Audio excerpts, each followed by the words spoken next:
I heard a Russian senator this week say that obviously they disagree with Trump's move, Pompeo's move.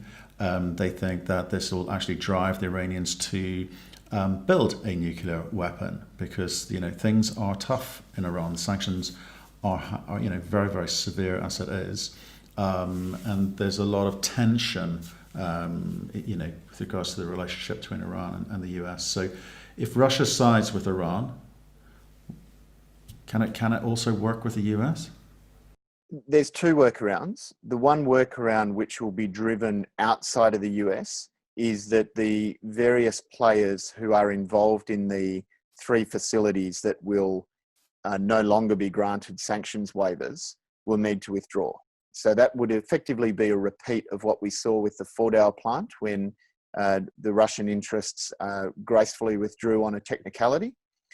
The alternative workaround, which is still the one that I think from a world peace point of view and a stability and a non-proliferation point of view is the favoured one, is the US and the Trump administration use this leverage that they've got to try and renegotiate the JCPOA or a replacement.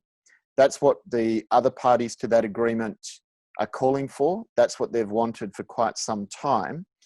And it might just be that this additional pressure now, particularly on Russian interests and to a lesser extent Chinese interests, will help to bring Iran to the table in such a way that a workable solution can be obtained. What we saw from last time is that I don't think we should hold high hopes for that.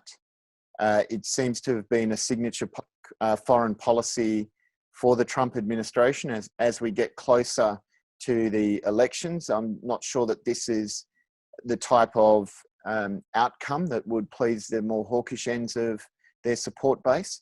So I would very much like to see an outcome along those lines, but I'm not particularly optimistic about it.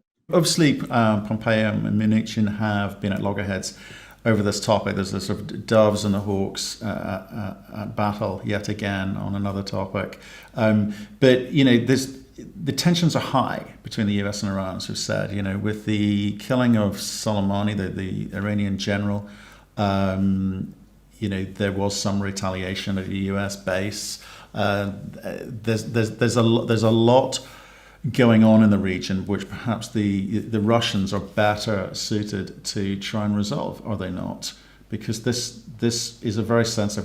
We always talk about geopolitical sensitivity of the topic, and this is prima facie a case in point here for us. The US is interfering with other people's ability to generate energy.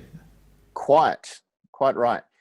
So yes, I think Russia does have the influence to be in the best position to resolve this, but it will require a degree of compromise from the US side as well.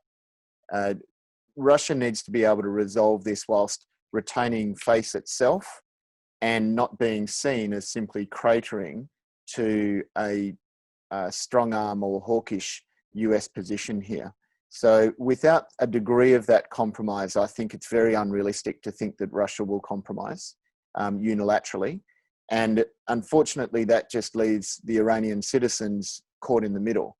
And as well as the assassination or the death of the Iranian general, we've also seen tensions high with Iran in the world spotlight, receiving a fair bit, I think, of sympathy in relation to the compounding detrimental effect of US sanctions at the time of COVID. I think they've used that channel of communication quite effectively.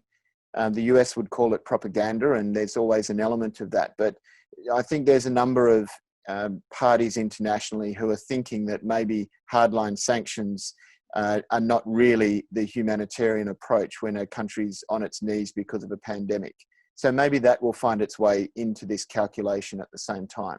I find it quite interesting at the moment. Again, the geopolitical component here. You've got the British, the Germans, the French, who have one view against the Americans to say we will issue sanctions against anyone who doesn't follow our lead. And it's such a small market. The Iranian market is such a small. It's very important, obviously, but it's a very small market. And to stand up to the US over such what is insignificant amounts of money which may be detrimental on other much bigger projects. That's a big call for these countries to have to make, either individually or collectively as the EU.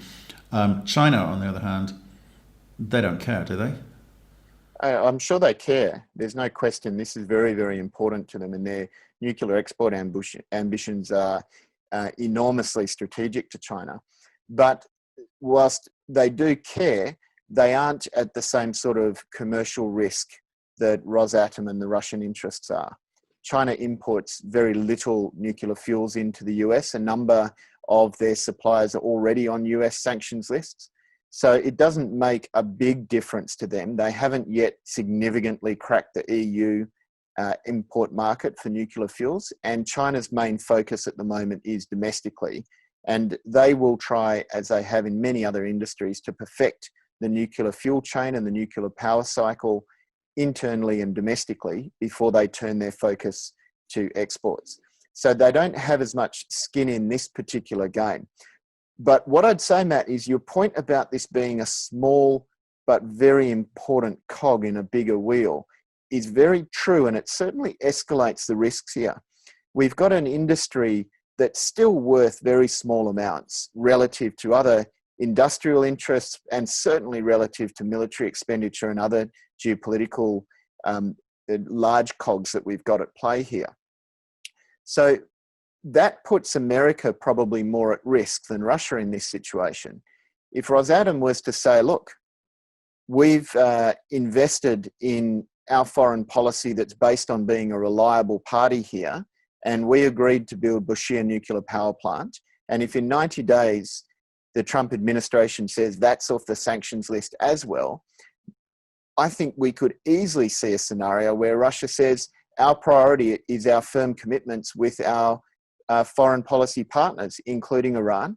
And if that means that we have to suffer commercial losses into the US and potentially the EU as well, in the grand scheme of things, that is something that Russia certainly could bear as a nation. And Rosatom being an apparatus of state, they of course would have to toe the line in terms of what Russia's strategic interests dictate. That's a difficult situation for the sector, but in particular, it's a difficult situation for the US. And if it escalated further, then I could well see a scenario where Russia puts its arm around Kazakhstan and says, right, you've got to remember where your allegiances are here. And that's something that was made in different ways as part of the Section 232 investigation. And whilst it wasn't specifically named in the working group, I think reading between the lines, you can see that there is a vulnerability there. And look, if Rosatom lost $20 billion because of all of this, again, just in the scheme of things and what this actually means for foreign policy for decades to come, that's a standoff that I think Russia would be prepared to take. And it would only really be at the cost of US and EU utilities.